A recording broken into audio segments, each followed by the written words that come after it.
Hey guys, Icy Cat here. With Operation Ember Rise now here, it's time to take a look at the newest defender, Goyo. In this operator profile, we'll go over his loadout, explosive new gadget, and all the ways to get the most out of him as well as counter him, plus some sneaky tips and tricks too.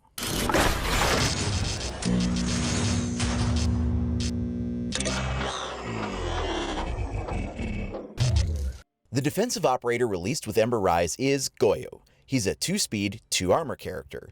His loadout consists of the Vector 45 ACP. With a lower 21 damage, it still manages to hold its own with a fast 1200 rate of fire, which will burn through its 25-round magazine pretty quickly, but is surprisingly manageable in spite of it. Alternately, he can take the TCS G12 semi-auto shotgun. Now this is the same one Kaid uses and doesn't fire buckshot, but instead uses slug rounds, giving it the punch of a shotgun with the pinpoint accuracy of a DMR. It hits hard at 84 damage with a 10-round magazine. Secondary is the P229 handgun, with 51 damage and 12-round capacity. Secondary gadgets are either impact grenades or a nitro cell. Goyo's special gadgets are the Vulcan shields. These are the new deployable shields with the two-way glass slits on them, but then he slaps on an explosive gas canister for a hidden surprise. He gets a total of 3 of these shields to deploy. When they go off, there's an explosive blast, and then fire spreads out in a large area of effect for 10 seconds of area denial. Each second while in its area of effect causes 12 points of damage.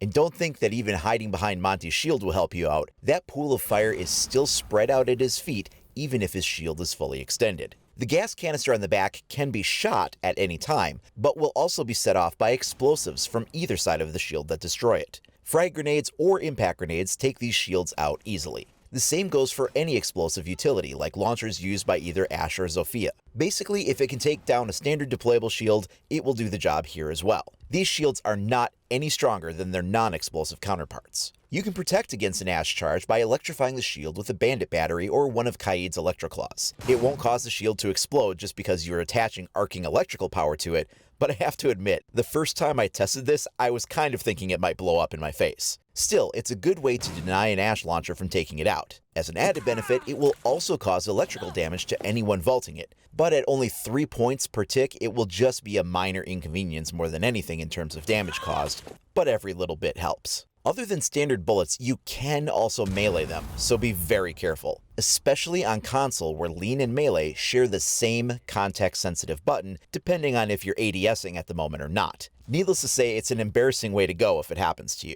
This applies to Sledge, too. Typically, he's a useful counter to deployable shields and doorways, taking them out with one hit. That still works with the Vulcan shields, but he may not like the resulting aftermath too much. The same thing goes for Maverick, who can typically one-tap torch any deployable shields, but now he has to be careful because some of them might take him along for the ride when they ignite if they're the combustible kind. One fun way to blow it up from a position of safety is using Maestro's turrets. The resulting explosion can destroy the Maestro cam though, so make sure you don't place them too closely, or else you'll lose them in the explosion. This is an especially useful trick if you can do it in a space where the area of effect leaves little to no room for the victim to escape the blast zone. While Maestro can set it off, Echo's sound-based attack from his drone does nothing to disrupt the gas can. Speaking of remote detonation, you can also use nitro cells as a clever remote triggering system without exposing yourself to danger. This is especially useful if you have a camera of some kind keeping an eye on the area so you know when to hit it. Between the nitro explosion and the fire area of effect, you're gonna get the drop on someone one way or the other, and there's a nice 10-second area denial left in its wake in case anyone is following on their heels. Due to their highly combustible nature, you'll probably want to think twice about using these shields as something to hide behind. It's far too easy to have them used against you and get more kills for the attacking team when you or a teammate get caught in its blast radius. It's almost better to think of these as either explosive bomb traps or as area denial devices rather than a point of hard cover to hide behind. It's not to say that you can't, but you need to be very careful. It may be best to keep them out further away from friendlies, especially far away from the hostage, who can easily become a casualty of Goyo's poor placement choice. Unfortunately, it's currently set up in the game that no matter who detonates the shield, it becomes Goyo's fault if the hostage gets killed. This makes it very easy to win as attackers, because rather than needing to extract the hostage outside of the building to win, all you need to do is drag them to the nearest Vulcan shield, and as an attacker, you shoot it, kill the hostage, and let Goyo and the defenders take the blame to give you the win. The dev team has said that they see how this is easy to abuse and will be looking to change it in an upcoming patch down the road. Depending on when you see this video, this may or may not still be the case. There's also some other non-explosive ways to detonate the shields that you'll have to be careful of. The first one is the game mechanic that says if you try to walk on a deployable shield, it will collapse, so you can no longer use it to boost you into unintended areas. But when the Vulcan shield collapses, it also explodes. So be careful that you don't try to do that. Another way you can unintentionally detonate it is if an attacker uses a clever nomad trap on the other side. When a clueless defender vaults the shield, they will be blown backward through the shield, collapsing it, which of course makes it go boom at the same time. This is actually a really excellent way to trap defenders into taking significant damage or even outright killing them. And let's be honest, it's also pretty hilarious to watch as an attacker too. This is a bit of a spin on pre-placing a claymore at the foot of a deployable shield to catch any vaulting defenders, but in this case, we're doing it with Nomad's typically non-lethal air jab device. Once that defender hops over, they're pretty much done for. Due to the fact that these shields are simply a can of fuel that explodes and has no moving or electronic parts, they cannot be detected by IQ's scanner. The only way for you to tell by eye if it's a normal deployable shield or an exploding Vulcan shield is you can just barely see the magnetic fuel box through some of the slits on certain angles from the front. Honestly, sending in a drone to check out the other side is going to be your best intel on figuring out the difference between a normal shield or an explosive one. Also, for the same reason, Thatcher's EMP grenades cannot disarm the bomb in any way. Pretty common sense stuff here, considering it's literally just a canister of fuel. Another thing that does not work, but in this case you might be forgiven for thinking it could, is Twitch drones. While you can pop Mira's gas canisters on her mirrors, Goyo's fuel tanks seem to be made of sterner stuff, and the taser darts are unable to puncture and spark the canisters in any way. Given all the explosives that can take out the shield from attackers, you can find some useful help from Jaeger's ADS units to help repel any launched or thrown explosive projectiles to at least help those shields get taken out only on your terms, not theirs. Despite all that, there may be times when you actually want the attackers to ignite the shield on purpose. So let's take a look at a few variations on a trick you can use to make that happen.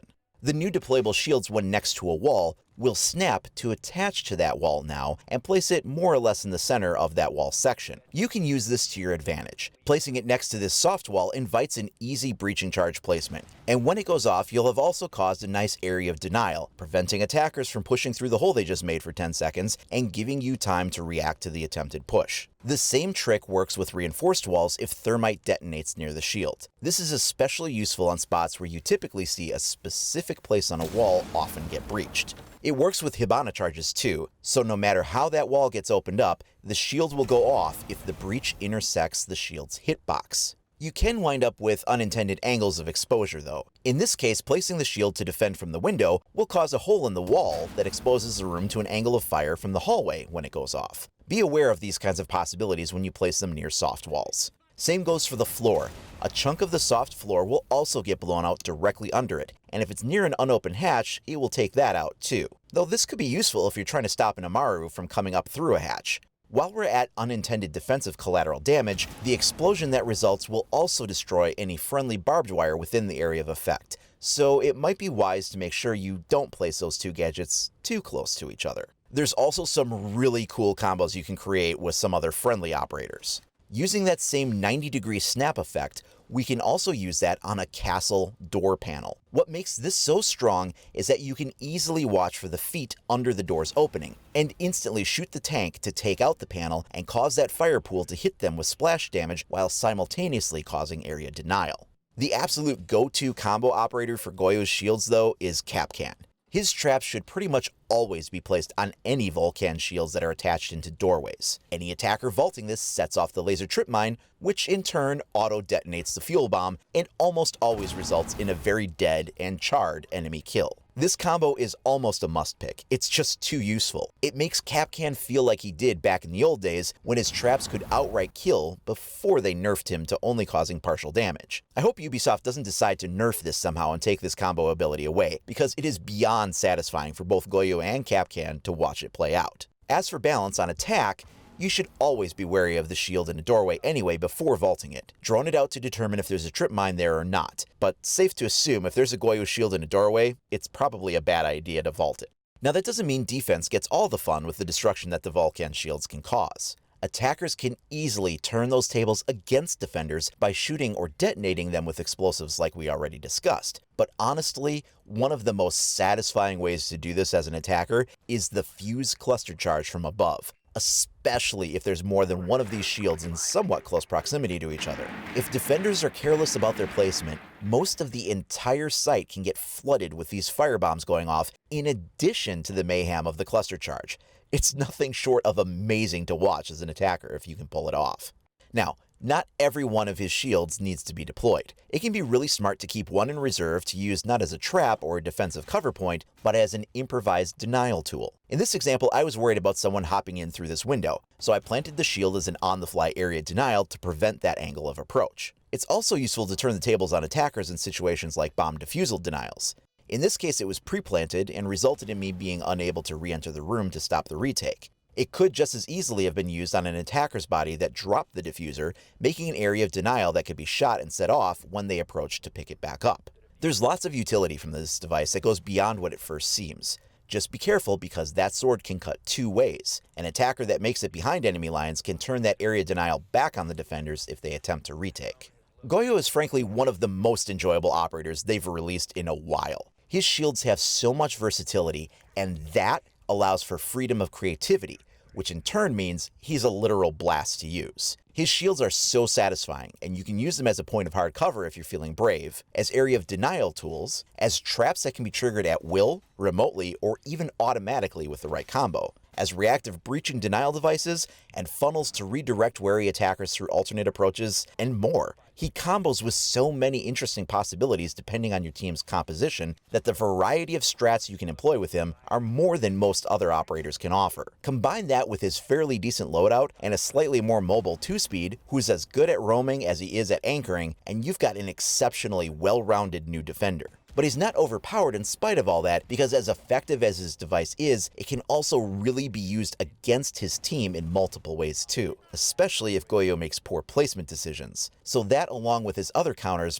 brings balance in to round things off. That completes the second operator profile for Ember Rise. If you didn't already, make sure you check out the profile for Amaru too. You'll find the link at the top of the screen. Next week, I'll be going over all new tips and tricks for the new map rework for Canal, so if you're not already subscribed, please consider doing so. Make sure you click that notification icon so you're alerted as soon as new content becomes available. You can also follow me over at IcyCat25 on either Facebook or Twitter. Thanks a lot for watching, everybody. We'll see you next time.